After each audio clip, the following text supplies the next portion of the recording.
नमस्कार दोस्तों, हमारे YouTube चैनल एग्जाम लर्नर में आपका स्वागत है। दोस्तों, इस वीडियो में हम लोग पर्यावरण एवं पारिस्थितिकी यानी कि इन्वायरमेंट एंड इकोलॉजी से जुड़े प्रश्नों को देखेंगे और इस वीडियो में संपूर्ण पर्यावरण का रिवीजन करा दिया जाएगा, जो कि आने वाले एग्जाम BEO यानी कि खंड शिक्षा अधिकारी के लिए बहुत ही उपयोगी साबित होगा। तो दोस्तों, वीडियो को लाइक शेयर कर दीजिएगा और चैनल पर पहली बार आए हैं तो चैनल को सब्सक्राइब करके साथ में बेल आइकन को प्रेस कर लीजिएगा, जिससे आने वाले अगले वीडियो का नोटिफिकेशन आपको पहले मिल जाए। तो चलिए वीडियो को शुरू करते हैं। पहला प्रश्न आपका, निम्न में से किस एक का संबंध पर्यावरणीय सुरक्षा से नहीं है? तो इसका सही आंसर हो जाएगा ऑप्शन बी से हो जाएगा, गरीबी कम करना यह पर्यावरणीय सुरक्षा से संबंधित नहीं है। बाकी आपका धारणी विकास, वातानुकूलन और कागज के थैलों का प्रयोग यह सभी पर्यावरणीय सुरक्षा से संबंधित हैं। अगला प्रश्न अब आपका, अपनी पुस्तक इंट्रोड्यूसिंग कल्चरल ज्योग्राफी में J.E. स्पेंसर एवं W.L. टॉमस ने विश्व को कितने सांस्कृतिक विश्व में विभाजित किया है? तो इसका सही आंसर हो जाएगा ऑप्शन सी 11। अमेरिकी भूगोलवेत्ता J.E. स्पेंसर एवं W.L. टॉमस ने विश्व को 11 सांस्कृतिक क्षेत्रों में विभाजित किया है। तो सी ऑप्शन सही हो जाएगा यहाँ। अगला प्रश्न आपका, निम्नलिखित सभ्यताओं का उत्तर से दक्षिण का सही क्रम कौन सा है? ऑप्शन आप देख सकते हैं।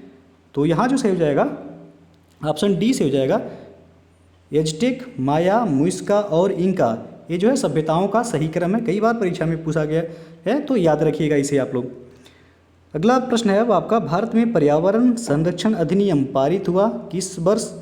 तो इसका सही आंसर हो जाएगा ऑप्शन बी 1986 में।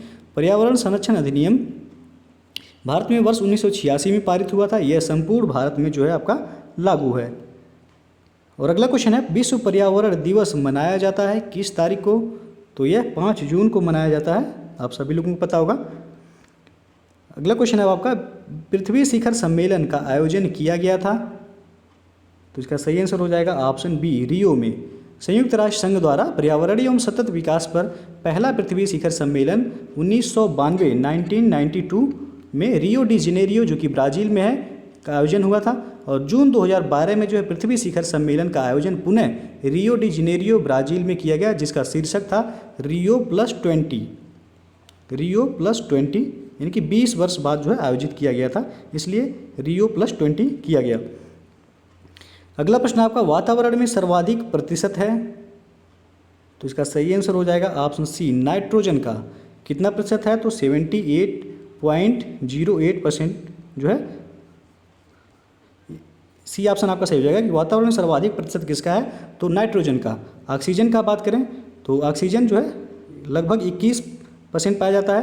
कार्बन डाइऑक्साइड जो है 0.03% पाया जाता है और बाकी जो है अदर गैसें पाई जाती हैं। तो सर्वाधिक यदि आपसे पूछा जाएगा तो नाइट्रोजन 78.08%। अगला प्रश्न आपका, EPA का पूर्ण रूप क्या है? तो इसका सही आंसर हो जाएगा option C environmental protection agency. अगला प्रश्न अब आपका, पारिस्थितिकी निम्नलिखित के बीच पारस्परिक संबंधों का अध्ययन है। तो इसका सही आंसर हो जाएगा ऑप्शन ए जीव और वातावरण के बीच। पारिस्थितिकी जो है जीव विज्ञान की एक शाखा है, जिसमें जीव समुदायों तथा उनके वातावरण के मध्य पारस्परिक संबंधों का अध्ययन करते हैं। तो ये ऑप्शन सही हो जाएगा आपका। अगला प्रश्न आपका, पारिस्थितिकी पदछाप के माप की इकाई है। तो इसका सही आंसर होगा ऑप्शन ए भूमंडलीय हेक्टेयर। पारिस्थितिकी पदछाप के माप की इकाई जो है भूमंडलीय हेक्टेयर है, ये ऑप्शन सही हो जाएगा। नेक्स्ट क्वेश्चन है आपका कि निम्नलिखित में से किस कार्य से पारिस्थितिक संतुलन बिगड़ता है? तो इसका सही आंसर हो जाएगा ऑप्शन ए लकड़ी काटने से जो है आपका पारिस्थितिक संतुलन बिगड़ता है। सामाजिक वानिकी, वन महोत्सव और वनारोपण के द्वारा जो है पारिस्थितिक संतुलन जो है वह बना रहता है आपका। अगला प्रश्न है, निम्न में से कौन सा एक पारिस्थितिकी संतुलन बनाए रखने में मदद नहीं करता है? तो ऑप्शन आप देख सकते हैं यहाँ। तो इसका सही आंसर हो जाएगा ऑप्शन ए वनों को काटना जो है यह वन्यजीव संरक्षण एवं पर्यावरण में व्याप्त प्रदूषण का निवारण, पर्यावरणीय संतुलन बनाए रखने में मददगार है। और वनों को काटना जो है पर्यावरणीय संतुलन को बनाए रखने में मदद नहीं करता है। तो ये जो है आपका, इसलिए ये ऑप्शन यहाँ से हो जाएगा। आपसे पूछा गया कि निम्न में से कौन सा पारिस्थितिकी संतुलन बनाए रखने में मदद नहीं करता है? तो वह है आपका वनों को काटना। अगला प्रश्न है आपका, पारिस्थितिकी तंत्र यानी कि इकोसिस्टम में उच्चतम पोषण स्तर प्राप्त है। तो इसका सही आंसर हो जाएगा ऑप्शन सी सर्वाहारी यानी कि आमनीवोरस को। सी ऑप्शन आपका सही हो जाएगा। पारिस्थितिकी तंत्र की आहार श्रृंखला में सामान्यतः जो 4 पोषण स्तर होते हैं, जो कि पोषण स्तर 1 में आपका स्वपोषित होते हैं और जीव जो है प्राथमिक उत्पादक होते हैं, और पोषण स्तर 2 में जो है आपका प्राथमिक उपभोक्ता होते हैं, और पोषण स्तर 3 में द्वितीयक उपभोक्ता होते हैं, और पोषण स्तर 4 में जिसको शीर्षस्थ या फिर उच्चतम पोषण स्तर कहा जाता है उसमें आपका सर्वाहारी आ जाता है, और अपघटक में जो है आपका जिसको डिकम्पोजर कहा जाता है सभी पोषण स्तरों से आहार वह ग्रहण करते हैं, और अपघटक में आपका बैक्टीरिया और कवक आते हैं। अगला प्रश्न है आपका, निम्नलिखित वृक्षों में कौन पारिस्थितिकी मित्र नहीं है? तो इसका सही आंसर हो जाएगा ऑप्शन बी यूकेलिप्टस। यूकेलिप्टस को उसकी अत्यधिक जल ग्रहण शक्ति के कारण पर्यावरण शत्रु के रूप में घोषित किया गया है। इसको जिस स्थान पर लगाया जाता है वहाँ की मिट्टी का जलस्तर काफ़ी नीचे चला जाता है। यह पौधा जो है ऑस्ट्रेलिया महाद्वीप में बहुतायत में पाया जाता है। अगला प्रश्न है आपका, जैव वानिकी बायोनॉमिक्स के संबंध में निम्नलिखित कथनों में से कौन से सही हैं? पहला है कि इसका शाब्दिक अर्थ है जीवन का प्रबंधन। दूसरा है यह पारिस्थितिकी का पर्याय यानी कि सिनोनिम है। तीसरा है यह प्राकृतिक तंत्रों के मूल्य पर बल देता है जो मानव तंत्रों को प्रभावित करते हैं। तो कूट के माध्यम से बताना है कि कौन सा ऑप्शन सही हो जाएगा यहाँ। तो यहाँ जो है आपका सही हो जाएगा कि यह जो है पारिस्थितिकी का पर्याय है यानी कि सिनोनिम है, दूसरा सही हो जाएगा। और तीसरा जो है आपका यह प्राकृतिक तंत्रों के मूल्य पर बल देता है जो कि मानव तंत्रों को प्रभावित करते हैं। तो 2 और 3 जो है आपका सही है, विकल्प सी आपका सही हो जाएगा यहाँ। अगला प्रश्न है, पारिस्थितिकी तंत्र से संबंधित निम्नलिखित कथनों पर विचार कीजिए। पहला है आपका कि पारिस्थितिकी तंत्र यानी कि इकोसिस्टम शब्द का प्रयोग सर्वप्रथम एजी टांसले ने किया था। दूसरा है जो जीव अपना भोजन स्वयं उत्पादित करते हैं उन्हें स्वपोषित कहते हैं। तीसरा है प्रकाश संश्लेषण की प्रक्रिया द्वारा उपभोक्ता अपने भोजन का उपभोग करता है। चौथा है कि वियोजक अकार्बनिक पदार्थ को कार्बनिक पदार्थ में परिवर्तित करते हैं। तो उपरोक्त कथनों में से कौन से सही हैं यह बताना है आपको। तो यहाँ जो सही हो जाएगा आपका ये ऑप्शन सही हो जाएगा, 1 और 2 कथन जो है आपका सही है, यानी कि पारिस्थितिक तंत्र यानी कि इकोसिस्टम शब्द का सर्वप्रथम प्रयोग एजी टांसले द्वारा किया गया था, सही है आपका। दूसरा जो है जो जीव अपना भोजन स्वयं उत्पादित करते हैं उन्हें स्वपोषित कहा जाता है, तो 1, 2 आपका सही हो जाएगा। और तीसरा चौथा जो आपका गलत है, तो विकल्प ए यहाँ सही हो जाएगा। अगला प्रश्न है, जैव विविधता को परिभाषित किया जाता है। तो इसका सही आंसर हो जाएगा ऑप्शन ए, किसी पर्यावरण में विभिन्न प्रजातियों की श्रेणी।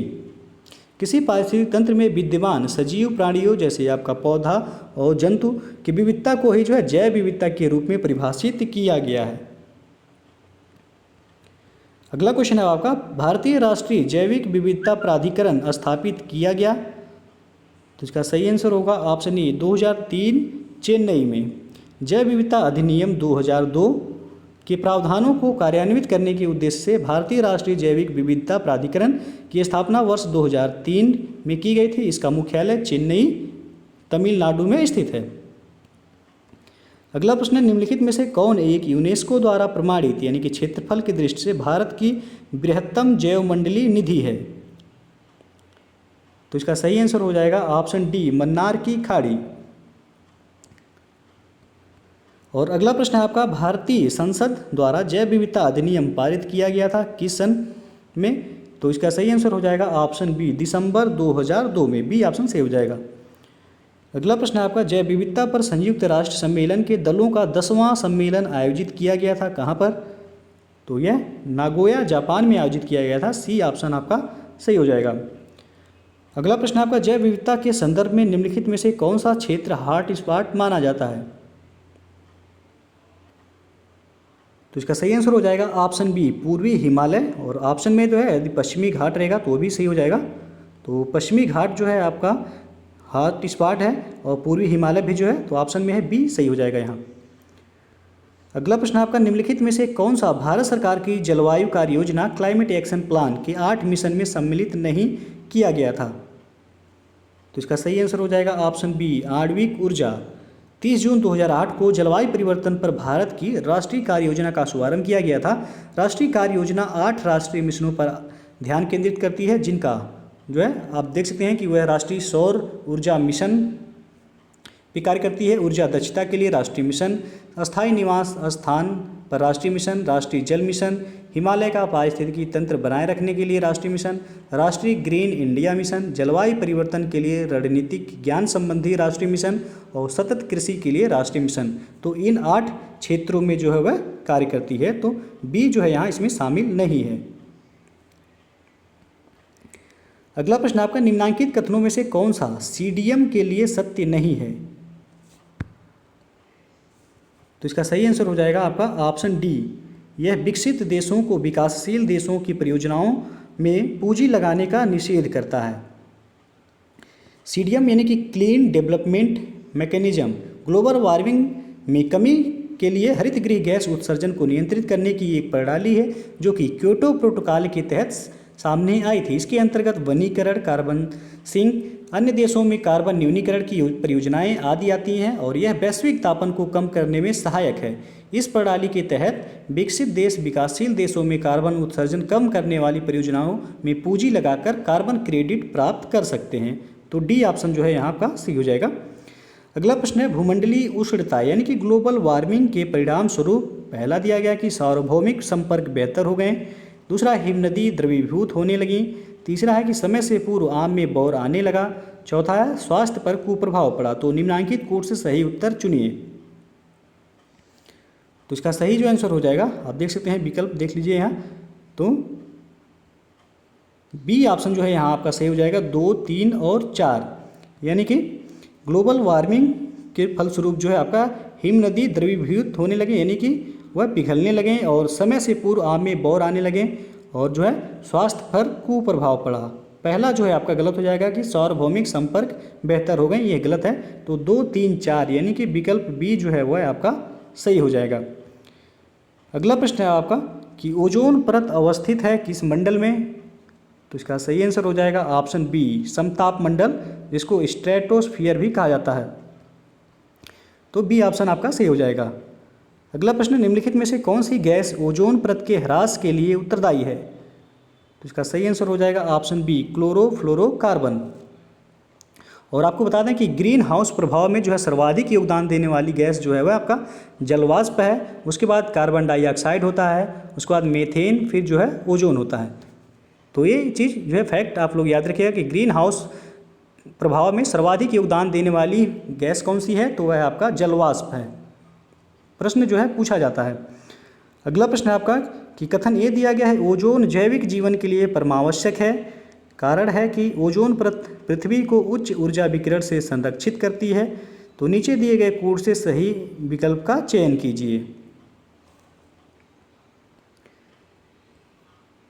तो यहाँ जो सही हो जाएगा आपका ए ऑप्शन से हो जाएगा कि ए एवं आर दोनों सही है तथा आर ए की सही व्याख्या है। यानी कि ओजोन जो है जैविक जीवन के लिए परम आवश्यक है और ओजोन परत पृथ्वी को उच्च विकिरण यानी कि पराबैंगनी किरणों से जो है वह संरक्षित करती है। तो दोनों ही आपका सही है। अगला प्रश्न है आपका, निम्नलिखित में से किस महाद्वीप में उष्णकटिबंधीय पर्णपाती वनों का विस्तार अधिक है? तो इसका सही आंसर हो जाएगा ऑप्शन बी, एशिया में। अगला प्रश्न आपका, राष्ट्रीय वन नीति 1952 के अनुसार निम्नलिखित में से कौन सा वन का संवर्ग नहीं है? तो इसका सही आंसर होगा ऑप्शन बी, राष्ट्रीय उद्यान। राष्ट्रीय वन नीति 1952 के अनुसार वनों को निम्न रूप से जो है वर्गीकृत किया गया है। पहला जो है वह आपका संरक्षित वन हो जाएगा, उसके बाद आपका दूसरा ग्राम वन, यो उसके बाद आपका आ जाता है कि राष्ट्रीय वन, फिर जो है वृक्ष भूमि। ये सभी जो है राष्ट्रीय वन नीति के अनुसार जो है वन संवर्ग के अंतर्गत आते हैं। राष्ट्रीय उद्यान जो है इसके अंतर्गत नहीं आता है। तो बी ऑप्शन आपका सही हो जाएगा। अगला प्रश्न है, पर्यावरण मंत्रालय द्वारा जारी किए गए Indian state of forest report 2019 के अनुसार भारत के पूरे भौगोलिक क्षेत्र का कितना प्रतिशत क्षेत्र वनों और पेड़ों से आच्छादित है? यानी कि वन और वृक्षावरण, वनावरण और वृक्षावरण दोनों पूछा गया आपसे। तो यहाँ जो है सी ऑप्शन से हो जाएगा। ये 24.56 है, 24.56%। तो सी ऑप्शन आपका सही हो जाएगा। अगला प्रश्न आपका, भारतीय वन सर्वेक्षण की रिपोर्ट के अनुसार भारत के निम्नलिखित में से किस राज्य में भौगोलिक क्षेत्र का सर्वाधिक प्रतिशत वन क्षेत्र है? तो इसका सही आंसर हो जाएगा प्रतिशतता के आधार पर सर्वाधिक जो है वन वह मिजोरम में है, सी ऑप्शन सही हो जाएगा। दूसरे नंबर पर जो है वह आपका अरुणाचल प्रदेश है। तीसरे नंबर पर जो है आपका मेघालय प्रतिशतता के अनुसार जो है। और यदि सर्वाधिक वन पूछा जाएगा तो वह आपका मध्य प्रदेश में है, दूसरे नंबर पर अरुणाचल प्रदेश, तीसरे नंबर पर जो है आपका छत्तीसगढ़ है। तो ये याद रखिएगा आप लोग। और एक जो है फैक्ट आपको बताना है कि 2019 में जो रिपोर्ट आई है वह कौन सी क्रम की रिपोर्ट है, तो 16वीं वन रिपोर्ट है वो। ये प्रश्न पूछा जाएगा तो 16वीं वन रिपोर्ट है 2019 में जो आया है।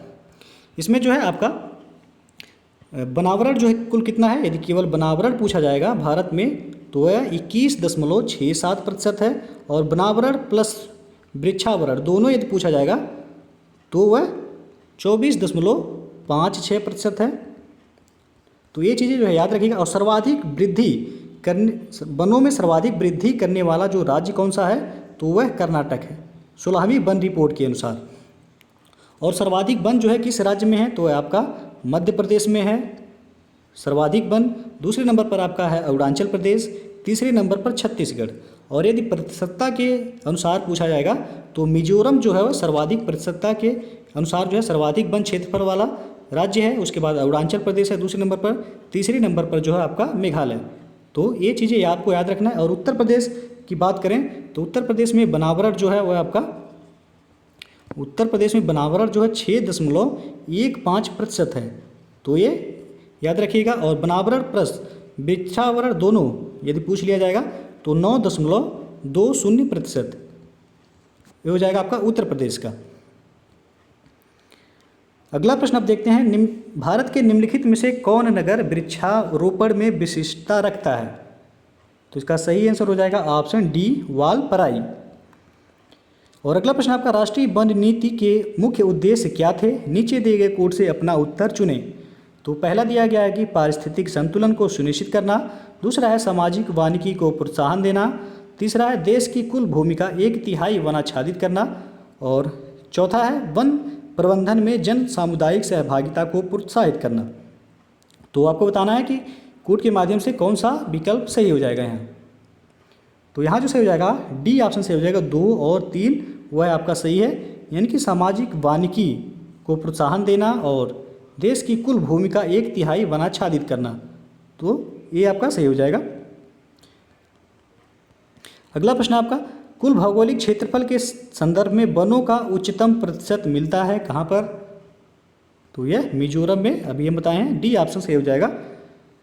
अगला क्वेश्चन आपका, निम्नलिखित में से किस राष्ट्रीय उद्यान ने वन्यजीव प्रबंधन के लिए ड्रोन या मानव रहित हवाई वाहन का उपयोग करना प्रारंभ कर दिया है, तो इसका सही आंसर हो जाएगा option A Bandipur tiger reserve. अभी हाल ही में यहाँ पर जो है आगजनी भी हुई थी, तो ये इसलिए आपसे पूछा भी जा सकता है कि बांदीपुर टाइगर रिजर्व किस राज्य में है, तो यह कर्नाटक में है, याद रखिएगा इसे। अगला प्रश्न आपका, यूनेस्को ने जुलाई 2016 में भारत के निम्नलिखित किस राष्ट्रीय उद्यान को विश्व धरोहर स्थल घोषित किया था, तो इसका सही आंसर हो जाएगा ऑप्शन बी कंचनजंगा, जिसको खांगचेंगजोंगा राष्ट्रीय उद्यान भी कहा जाता है, बी ऑप्शन सही हो जाएगा। अगला प्रश्न है, सूची 1 को सूची 2 के साथ मिलान करना है और कोड के माध्यम से बताना है कि कौन सा ऑप्शन सही हो जाएगा। तो आप देख सकते हैं यहाँ एक तरफ जो है आपका जैवमंडल आरक्षित क्षेत्र दिया गया है, दूसरी तरफ राज्य। आपको बताना है कि कौन सा जैवमंडल आरक्षित क्षेत्र किस राज्य में है। तो ये आपका दिया गया सिमलीपाल, तो यह कहाँ है, उड़ीसा में है। और दिबांग कहाँ है, तो दिबांग जो है आपका ये अरुणाचल प्रदेश में है, अरुणाचल प्रदेश में। आगे आप देखते हैं नोकरेक कहाँ है, तो यह मेघालय में है आपका, नोकरेक मेघालय हो जाएगा। और कोल्ड डेजर्ट जो है ये, इसको शीत मरुस्थल कहा जाता है, यह हिमाचल प्रदेश में है, हिमाचल प्रदेश, कोल्ड डेजर्ट या शीत मरुस्थल। तो ये हो गया आपका। तो यहाँ जो सही हो जाएगा आपका डी जो है ऑप्शन सही है यहाँ। अगला प्रश्न आपका, निम्नलिखित में से कौन सा अभ्यारण्य सही सुमेलित नहीं है, तो एक तरफ पक्षी विहार दिया गया, दूसरी तरफ स्थान। आपको बताना है कौन सुमेलित नहीं है। ये आपका दिया गया समसपुर रायबरेली, तो ये जो है आपका सही है। नवाबगंज इलाहाबाद दिया गया है, ये आपका गलत है। नवाबगंज पक्षी अभ्यारण्य जो है उत्तर प्रदेश के उन्नाव जनपद में है। कहाँ पर? उन्नाव जनपद में है। तो बी जो है आपका गलत हो जाएगा, बाकी जो है सभी सही है। बखीरा जो है यह संत कबीर नगर में है। सांडी यह जो है आपका हरदोई में है। तो सभी सही है। बी जो है आपका यहाँ सुमेलित नहीं है। अगला प्रश्न है, निम्नलिखित में से कौन छत्तीसगढ़ में स्थित है? तो उसका सही आंसर हो जाएगा ऑप्शन सी, इंद्रावती राष्ट्रीय उद्यान। बहुत ही जो है फेमस है, कई बार परीक्षाओं में पूछा गया है। इंद्रावती राष्ट्रीय उद्यान कहाँ है? तो यह छत्तीसगढ़ में है। और अंसी राष्ट्रीय उद्यान की बात करें तो यह आपका कर्नाटक में है। और बेटला राष्ट्रीय उद्यान यह आपका झारखंड में है। और गुगामल राष्ट्रीय उद्यान यह आपका महाराष्ट्र में है। तो ये भी आप लोग याद रखिएगा। अंसी राष्ट्रीय उद्यान कहाँ है? कर्नाटक में। बेटला झारखंड में है। इंद्रावती है जो है आपका छत्तीसगढ़ में है। और गुगामल राष्ट्रीय उद्यान कहाँ है? तो यह महाराष्ट्र में है। अगला प्रश्न है, निम्नलिखित राष्ट्रीय उद्यानों को सर्वप्रथम से सबसे बाद के कालक्रमानुसार व्यवस्थित कीजिए और पार्क के नीचे दिए गए कूट से सही उत्तर चुनिए। तो एक तरफ आपका साइलेंट वैली, पहला दिया गया साइलेंट वैली, दूसरा जिम कॉर्बेट, तीसरा काजीरंगा और चौथा कान्हा। तो इसे आपको क्रम से व्यवस्थित करना है। तो चलिए जो देख लेते हैं। पहला जो आपका दिया गया साइलेंट वैली, इसकी स्थापना कब हुई थी? तो 1980 में हुआ था साइलेंट वैली की स्थापना, जो कि केरल में है।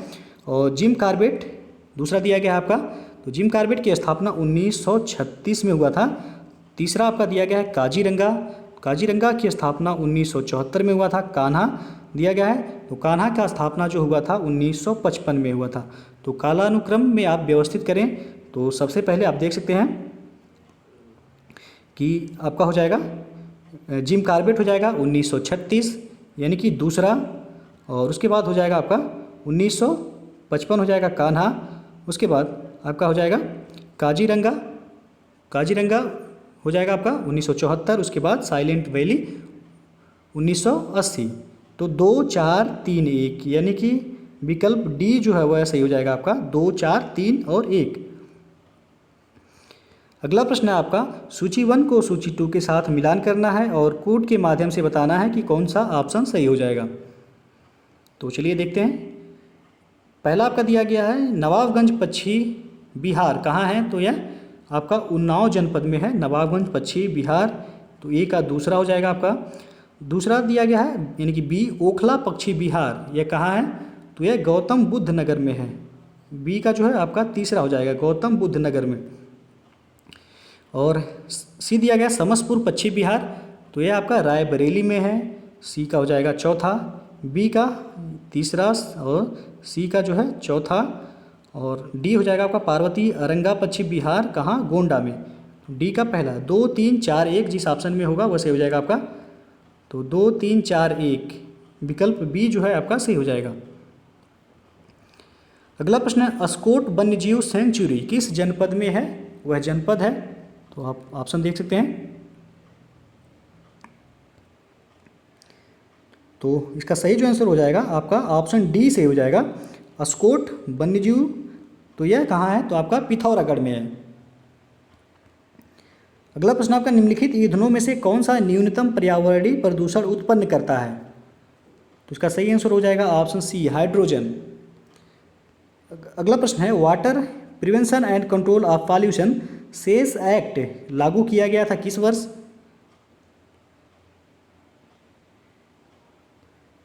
तो इसका सही आंसर हो जाएगा ऑप्शन सी, 1977 में। Water prevention and control of pollution cess act 1977 में लागू किया गया। इसे जम्मू और कश्मीर को छोड़कर पूरे देश में लागू किया गया था।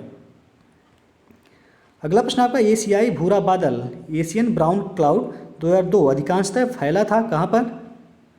तो यह दक्षिण एशिया में फैला था। सी ऑप्शन आपका सही हो जाएगा।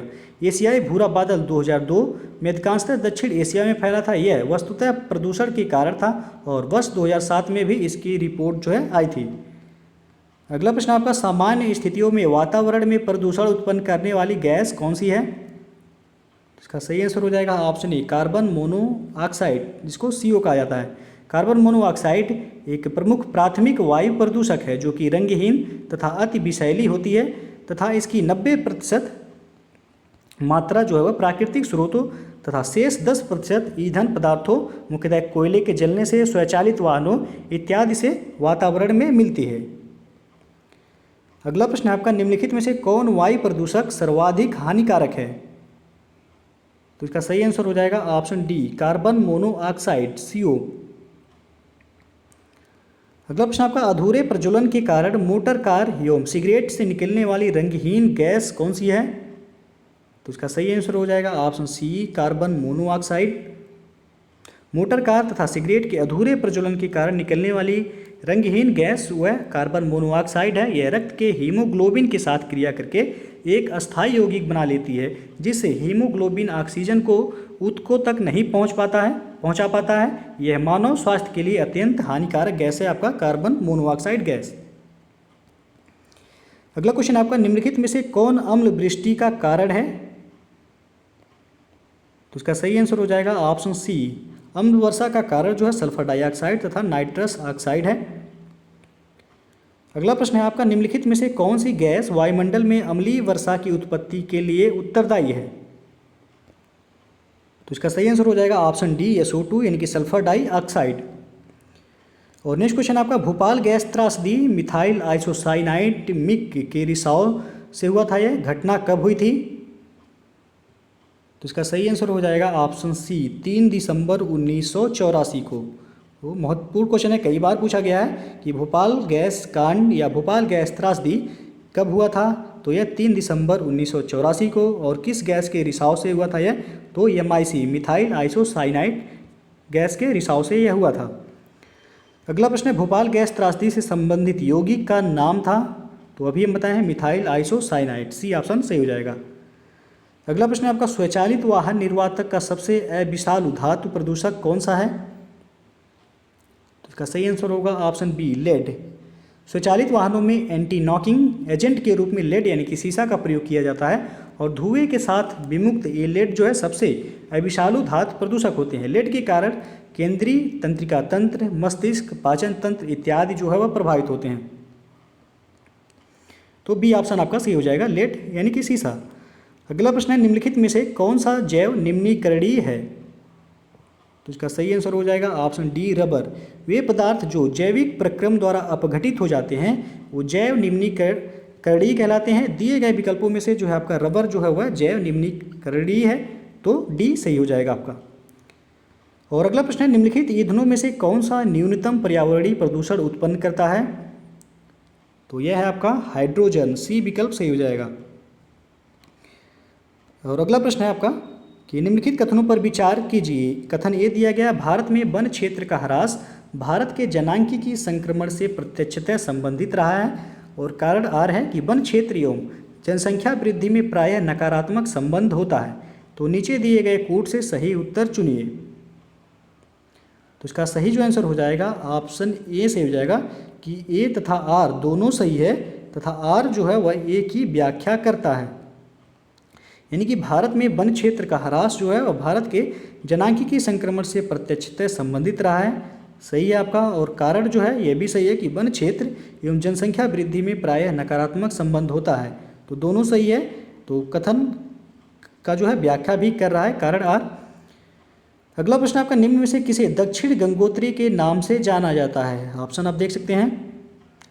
तो यहाँ जो सही हो जाएगा आपका ऑप्शन सी, भारत का प्रथम अंटार्कटिक शोध केंद्र को दक्षिण गंगोत्री के नाम से जाना जाता है। अगला प्रश्न आपका, एजेंडा 21 किस क्षेत्र से संबंधित है? तो इसका सही आंसर हो जाएगा ऑप्शन ए, सतत विकास से। एजेंडा 21 सतत विकास के संबंध में संयुक्त राष्ट्र की एक गैर बाध्यकारी स्वेच्छा से लागू की जाने वाली कार्य योजना है।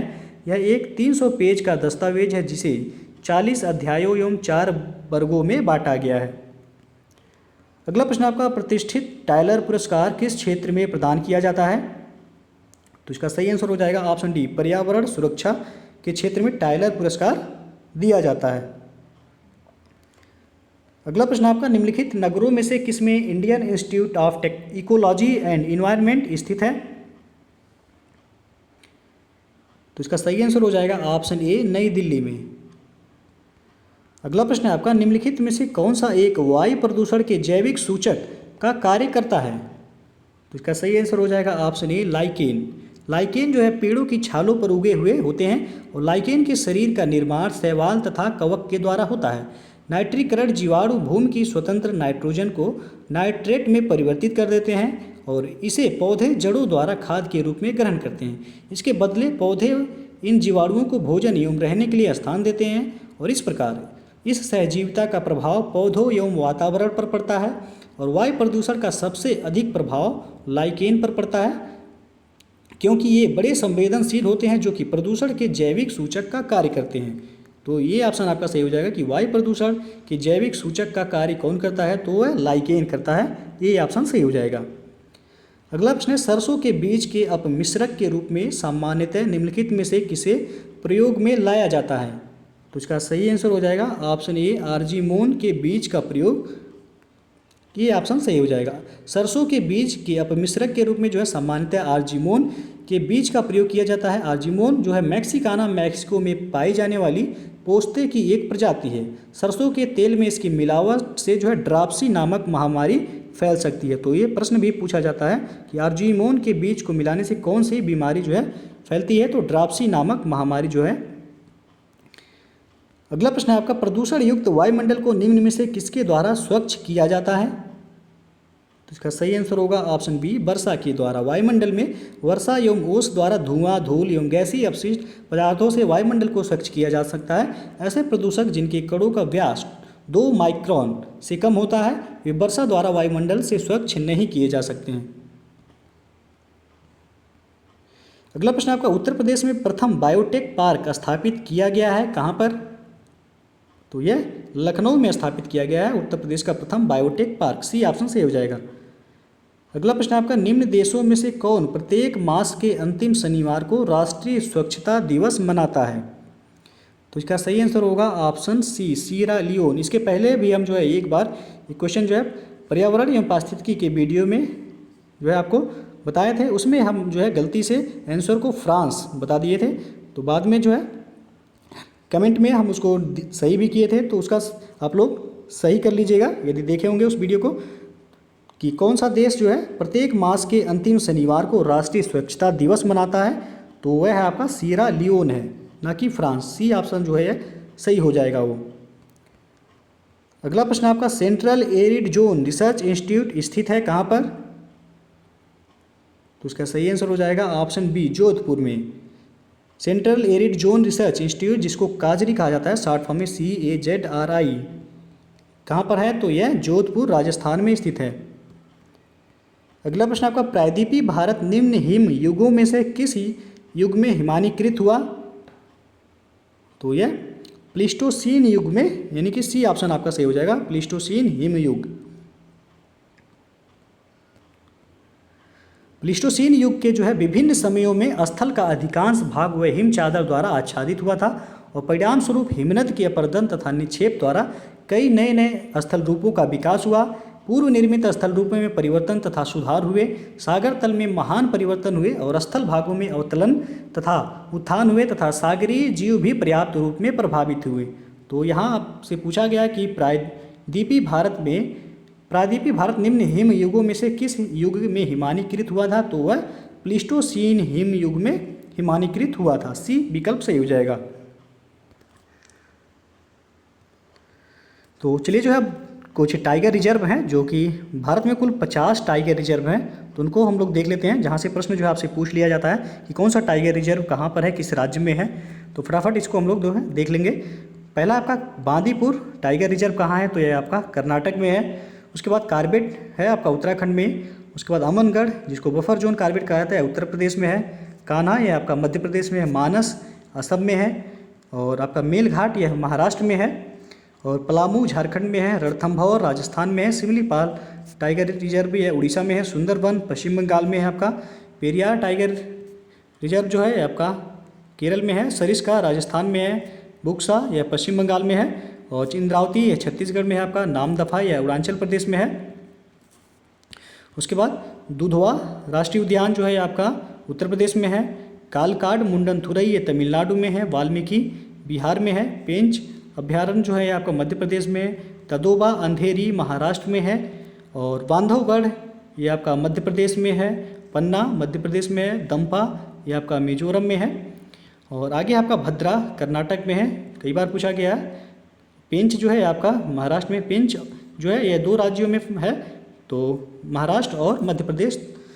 और आपका है पाके, ये अरुणाचल प्रदेश में है, नमेरी असम में है, सतपुड़ा मध्य प्रदेश में है, और अनामलाई ये आपका तमिलनाडु में है, उदंती सीता नदी छत्तीसगढ़ में है, सतकोसिया उड़ीसा में है, काजीरंगा असम में है, अचानक मार जो है ये आपका छत्तीसगढ़ में है, डंडेली अंसी कर्नाटक में है, यह भी पूछा गया है कई बार, संजय दुबरी मध्य प्रदेश में है, मुदुमलाई तमिलनाडु में है, नागरहोल कर्नाटक में है आपका, पराम्बीकुलम यह केरल में है, सह्याद्री महाराष्ट्र में है, बिलगिरी रंगनाथ टेम्पल कर्नाटक में है, कावल तेलंगाना में है, और सत्यमंगलम ये आपका टाइगर रिजर्व तमिलनाडु में है, मुकुंदरा हिल्स राजस्थान में है, नौगांव नागजीरा महाराष्ट्र में है, नागार्जुन सागर श्रीशैलम टाइगर रिजर्व ये आंध्र प्रदेश में है, अमराबाद यह तेलंगाना में है, पीलीभीत टाइगर रिजर्व उत्तर प्रदेश में है, बोर टाइगर रिजर्व महाराष्ट्र में है, और राजाजी टाइगर रिजर्व ये आपका उत्तराखंड में है, ओरंग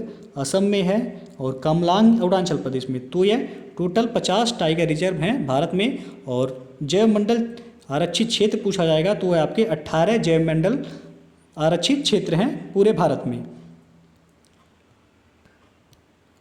और एक चीज़ और जो है आपसे पूछा जाता है, प्रोजेक्ट टाइगर जो है, तो यह आपका 1973 हो जाएगा प्रोजेक्ट टाइगर, तो इसे आप लोग याद रखिएगा।